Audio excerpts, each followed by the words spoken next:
Vous souvenez-vous d'une époque où les voitures ne signifiaient pas seulement la liberté, mais aussi un risque silencieux. Aujourd'hui, nous remontons le temps vers cette ère où le confort et le style passaient souvent avant la protection. Et nous commençons tout de suite avec le numéro 10.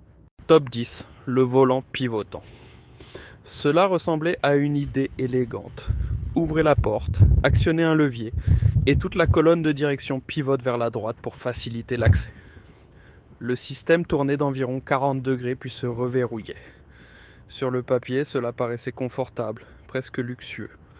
Pourtant, c'est précisément ce point de pivot qui rendait la direction structurellement vulnérable. Toutes les forces de braquage, chaque vibration de la route, tout passait par une seule connexion mécanique. En cas d'impact, cela devenait un cauchemar. Le pivot pouvait se briser. La colonne oscillait de manière imprévisible, tel un fléau médiéval dans l'habitacle. Des enquêteurs ont rapporté des volants retrouvés soudainement au niveau des pieds, sur la banquette arrière ou coincés latéralement parce que le verrouillage avait lâché. Et même sans accident, le blocage pouvait se libérer en pleine conduite.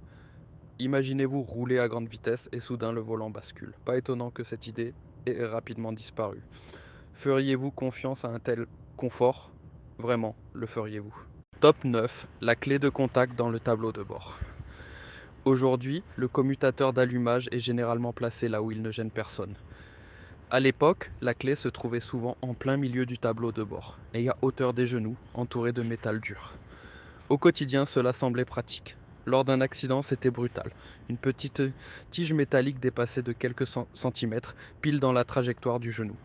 Non seulement la clé était dangereuse, mais aussi tout l'ensemble. Rebord chromé, arêtes vives, parfois sur un socle surélevé, comme un manche de couteau en métal brillant. Les conséquences sont si typiques que les médecins les ont identifiées comme un motif propre. Fracture de la rotule, ligaments déchirés, tissu déchiqueté. Particulièrement terrifiant, une artère majeure passe derrière le genou. Si elle est touchée, on peut se vider de son sang en quelques minutes. Certains ont tenté de déplacer le commutateur sur le côté, mais lors d'un crash, c'est alors le passager qui était touché, ou la main lors d'un impact latéral. Avez-vous déjà vu ou vécu quelque chose de similaire ? Et pourquoi l'a-t-on accepté si longtemps alors que le danger était si flagrant ? Top 8, portes à ouverture inversée. Elles sont encore spectaculaires aujourd'hui, ces portes qui s'ouvrent vers l'arrière, presque comme dans une voiture de maître. L'accès paraît généreux, élégant, comme si l'on entrait dans une autre époque. Pourtant, c'est justement le sens d'ouverture qui posait problème. Si la voiture était ne serait-ce que légèrement en mouvement et que la porte n'était pas parfaitement verrouillée, le vent relatif ne la fermait pas, mais l'arrachait davantage. Un court moment d'inattention, une serrure mal ajustée, et soudain la porte se dressait comme une voile dans le vent. Celui qui par réflexe mettait le pied dehors n'avait pas de seconde chance. Et lors d'un choc latéral, la porte pouvait s'ouvrir plus facilement car la pression la poussait vers l'extérieur au lieu de la plaquer contre le châssis. Certaines personnes racontent qu'elles tremblaient rien qu'au son du verrouillage, sachant le peu qu'il y avait entre elles et la route. Pouvez-vous imaginer ce que l'on ressent quand une telle porte cède soudainement à pleine vitesse ? Top 7. Montant de toit fin.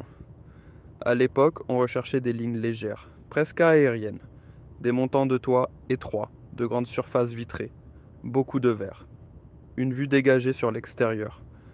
Sur les photos, c'est encore magnifique aujourd'hui, comme une promesse d'été et d'évasion. Mais le toit n'est pas qu'un élément de design, c'est une cage qui vous protège. Si les montants sont trop fins, la stabilité manque précisément là où elle est nécessaire au pire moment. Lors d'un tonneau ou d'un choc latéral violent, la structure pouvait se déformer plus rapidement. Le toit s'affaissait, comme si la voiture perdait soudainement son souffle. Et là, ce ne sont souvent que quelques centimètres d'acier qui dessinent si quelqu'un sortira vivant. Beaucoup voulaient alors une voiture au look moderne, mais qui se demandait vraiment ce qui arriverait si la belle apparence ne suffisait plus ? Feriez-vous confiance à un tel toit flottant aujourd'hui ? Top 6. Emblème de capot tranchant. Ils étaient un symbole de fierté, de statut, une marque qui s'élançait vers l'avant comme un blason. Certains emblèmes étaient hauts, pointus, en métal dur, comme s'ils devaient fendre le vent. Et c'est exactement ainsi qu'ils coupaient malheureusement les gens. Lors d'un accident avec des piétons, ce n'était pas un ornement inoffensif, mais une pointe dangereuse. Un léger choc suffisait à causer des blessures profondes. Il y eut des cas où ses bijoux agissaient comme Tetsuo-Isin, comme de petites lances, parce qu'il ne cédait pas et n'avait pas de point de rupture. Même si personne à l'extérieur de la voiture n'était touché, l'emblème pouvait s'arracher lors de certaines collisions et voler dans les airs comme un projectile. On a fini par les aplatir, par les monter sur ressort ou par les bannir totalement. Mais la question demeure, comment quelque chose qui ne devait être qu'esthétique a-t-il pu passer pour normal aussi longtemps alors que le danger était littéralement affiché à l'avant ? Top 5. Pompe à essence mécanique et conduite à risque dans l'habitacle. À une époque où beaucoup de choses étaient encore conçues de manière brute, les conduites et les composants passaient parfois de telle sorte qu'en cas de défaillance, ils posaient problème là même où les gens étaient assis. Pompe mécanique, raccord, joint, si une fuite survenait, l'essence pouvait s'écouler. Et l'essence n'est pas qu'un simple liquide, c'est une odeur qui s'incruste, un film qui se répand, une vapeur qui s'accumule. Dans un habitacle fermé, une petite étincelle suffit alors. Un interrupteur, une cigarette allumée, parfois même une décharge statique. L'image est effrayante. Vous êtes apparemment en sécurité, et le danger ne surgit pas de l'extérieur, mais juste à côté de vous. Certains ne s'en apercevaient que lorsqu'ils commençaient à avoir des vertiges ou que leurs yeux brûlaient. D'autres seulement quand il était trop tard. Avez-vous déjà senti une odeur d'essence dans une voiture et ressenti une panique immédiate sans savoir pourquoi ? Top 4. Pare-brise en verre ordinaire. Aujourd'hui, il semble évident qu'un pare-brise soit conçu pour ne pas voler en éclats mortels. À l'époque, ce n'était pas toujours la norme. Certains pare-brises étaient faits de verre ordinaire, dur, clair, mais impitoyable. Lors d'un impact, il pouvait se briser en tessons tranchants, comme un miroir qui explose. Et le pire, lors du crash, le corps est projeté vers l'avant, par réflexe, sans contrôle. C'est précisément à ces moments-là que la vitre devenait une lame. Coupures au visage, au cou et au bras. Blessures profondes qui laissent plus que des cicatrices. Même ceux qui survivaient portaient presque souvent des marques toute leur vie, non pas par manque de chance, mais parce que le matériau était mal choisi. Plus tard, le verre feuilleté et de sécurité s'est imposé pour que la vitre se fissure sans se déchiqueter. Mais imaginez cette seconde, vous n'entendez qu'un craquement, et soudain, il y a du verre partout. Qu'est-ce que cela fait à un être humain quand la vue vers l'avant se transforme en un mur de couteaux ? Top 3. Absence de sécurité. Enfants, pas de réelle protection pour les enfants. C'est à peine croyable aujourd'hui. Mais pendant longtemps, il n'existait pratiquement aucune norme protégeant réellement les enfants en voiture. Pas de siège enfant fixe, pas de système de ceinture, pas de directive claire. Les enfants étaient assis à l'avant, debout sur la banquette, grimpés partout, comme si la voiture était un salon sur roues. Et les adultes étaient souvent convaincus. Je retiendrai bien l'enfant. Mais lors d'un accident, un corps devient soudainement lourd comme un rocher. Personne ne peut retenir un enfant face aux forces d'une collision. Il glisse, est projeté vers l'avant, heurte le métal, le verre, les arêtes dures. Parfois, un seul coup de frein suffit pour montrer à quel point on est impuissant. Et pourtant, il était socialement normal de fermer les yeux, comme si cela faisait simplement partie de l'époque. Quand vous repensez à vos propres souvenirs d'enfance, combien de fois étiez-vous en voiture sans aucune protection, et personne ne s'en souciait ?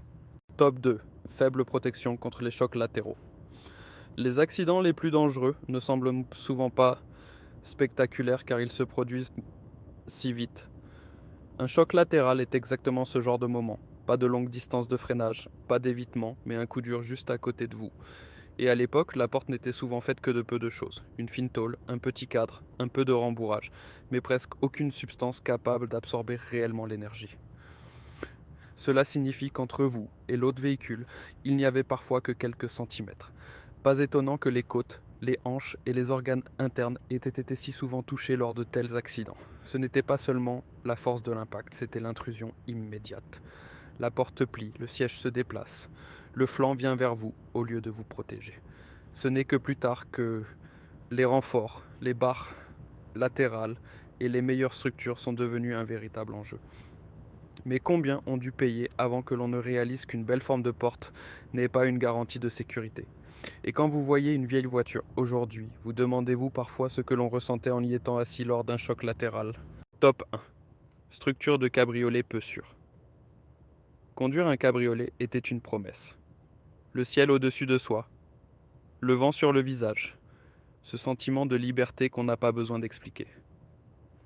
Mais l'envers du décor était brutalement simple. Quand le toit manque, une grande partie de la structure protectrice manque aussi. Beaucoup de cabriolets de cette époque n'avaient quant à eux que des renforts limités. En cas de tonneau ou de choc violent, l'espace de survie pouvait s'effondrer plus rapidement. La capote elle-même n'était évidemment pas une protection, plutôt une enveloppe contre les intempéries. Et sans arceau stable ou cadre renforcé, beaucoup de choses dépendaient de la chance. Comment la voiture retombe, à quelle vitesse elle tourne, si quelque chose amortit la chute ou non. Certains passionnés disent encore aujourd'hui que les cabriolets sont de la pure nostalgie. Mais la nostalgie est silencieuse, un accident est bruyant. Prendriez-vous un tel risque pour ce sentiment de liberté, un risque que vous ne ressentez même pas au quotidien? Si ce voyage dans une autre époque vous a captivé, dites-moi dans les commentaires quel détail vous a le plus choqué et lequel vous avez peut-être même encore vu vous-même. Et si vous voulez plus de top nostalgiques de ce genre, mettez un pouce bleu à la vidéo et abonnez-vous à la chaîne pour ne pas manquer le prochain chapitre.